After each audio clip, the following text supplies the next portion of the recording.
Hello, Happiness Abounder, and welcome back to a new week, means a new theme here on the Happiness Abound podcast. This is episode 391, which means I am 2 weeks away from 400 episodes, which is really kind of fun and exciting. First things first, I want to apologize if you are watching on IGTV or listening on your podcast platform of choice. As you may know, I tend to do them both at the same time, and I'm feeling a little under the weather today. So I apologize for any sniffles or cracks in my voice. Please bear with me. I'm doing this in one shot. So that said, what is today's theme? What is this week's theme? I want to talk to you about journaling. Wah, wah. I know what you're thinking. Great. Journaling for happiness. I get it, Taylor. I've heard all of the research. I've heard all of the things trying to convince me to do it. Well, I'm sure you have, but I want to talk today about it a little bit more. And that's because journaling is one of the most important aspects to happiness. Yeah, that's right. I said it. I think is one of the most important aspects to being happier in our lives. And that's because it gets things out of the muck of our head, out of the complexity of our head, simplifies it and gets it out and onto paper. It has some semblance of organization. It takes us from being so stuck in our head and not knowing where to turn to a place of clarity and a place of better understanding. I can't stress enough how many times that I have not journaled and kept everything in my head, and it just perpetuated every situation. It made everything feel 10 times worse than it was, and it really didn't help me to hold on to those thoughts, those emotions, those situations. And so as I make a case for journaling, if you will, this week, I want you to just tune in. Please have an open mind, because I can say without a doubt in my own personal experience, when I have not journaled, my life has stayed at a lower level. But when I have journaled, it's continued to get better and better and better. And as I've done the work to be happier, my problems have even shifted. It's so interesting to go back and reread some of the things that I went through when I was journaling in those lower level times, right? When I started journaling in those lower level times, I was not in a great space. And I look back and I go, that was really interesting, the way that I saw that, the way that I thought this way. I've learned and I've grown so much. Now, I don't go back and read them very often, but I do go back and I read them. And it's a great way to see the actual progression in my life. So as I make that case for journaling, like I said, have an open mind, because I used to think it wasn't a big deal. I used to think, journaling, seriously? You're going to tell me to write out my feelings? Okay, great, thanks. Give me something that actually works. But here's the thing. It actually works. I think too often we throw away the most simple ideas because we think that our problems are so complex, they have to have complex solutions. Now, I'm not saying journaling will solve everything wrong in the world and be the ultimate solution, but what I am saying is it can provide a huge amount of clarity. It gets it out of your head onto paper, and it helps you see kind of what's going on instead of running it over in your head over and over and over again. Now, way back at the beginning of the year, I did an episode on anger.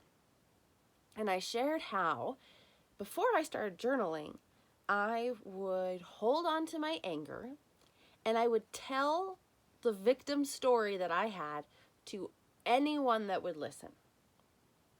Because I felt like I had to hold on to that anger and I had to be justified. So I had to remember the story of the situation that happened that made me angry. And to continue to remember it, I had to keep on reliving it because I didn't want to let it go because I wanted to be justified in my anger. So I would tell everybody I knew about it to try and get them on my side and to reiterate that story so that I wouldn't forget. The second I'm able to write that story out in a journal, a huge emotional weight is lifted. I no longer feel the need to justify my actions, and I certainly no longer feel the need to try and remember and retell that story and make myself upset over and over and over again. Once it's written down, it's recorded. And nobody has to read it. But if it's a situation where you want to feel justified in your emotions surrounding it, and you write it down, you can always pull that book back out, flip to those pages, and say, here's what happened. And that actually has a lot more credibility a few weeks or a few days after the situation happened than 2 years of you telling the same story and getting more and more worked up and making slight changes and tweaks. You following me?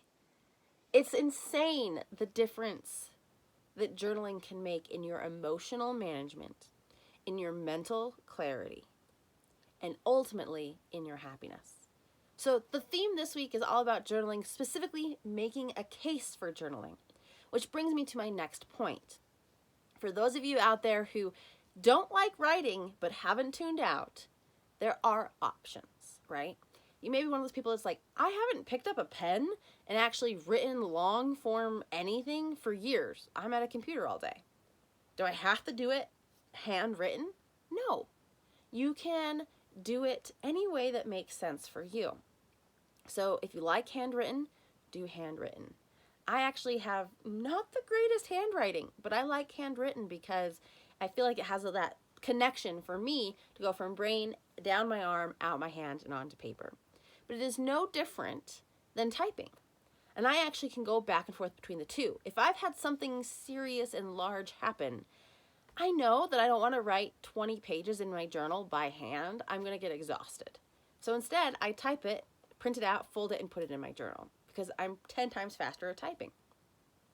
So you can have a online journal, right? Google Docs, whatever, Word document, where you can type in the things you would normally journal about. And that is perfectly fine. Now, if you're one of those that's like, I don't like writing by hand, I don't like typing, I kind of have this fear of writing itself, then use voice memos, right? Find the voice memo feature in your phone, make the headline or the title of this voice memo the date, and speak into it what's going on. Get that stuff out of you. Get those emotions, those situations, those complexities out and into something else. Into something that's a positive release, not to someone else, but in something else. Now, the audio may not be quite as visually oriented, but if you are an auditory learner, it works exactly the same. So there are options if in this case for journaling, you're like, well, I don't like writing. I don't like my handwriting. I don't have a book. I would prefer something else. Here's some options for you. But I want to give you that opportunity. I want to give you that knowledge of trying journaling out. So for the rest of this week, I will be sharing a couple of other things that hold you back from journaling and continue to make that case of why journaling is a key component to increasing your happiness. So that said, stay tuned for the rest of this week. And if you liked this episode or you are a big fan of journaling yourself, be sure to let me know. You can leave a review on happinessabound.com by sending me an email, or if you'd like, you can leave one on Facebook at Happiness Abound blog or on Apple Podcasts by searching Happiness Abound. So be sure to rate, review, and subscribe so that you can continue to follow along as we make a case for journaling this week. So all of that said, have a wonderful day. Try journaling and let me know how it goes. And above everything else, remember, you are capable of happiness abound.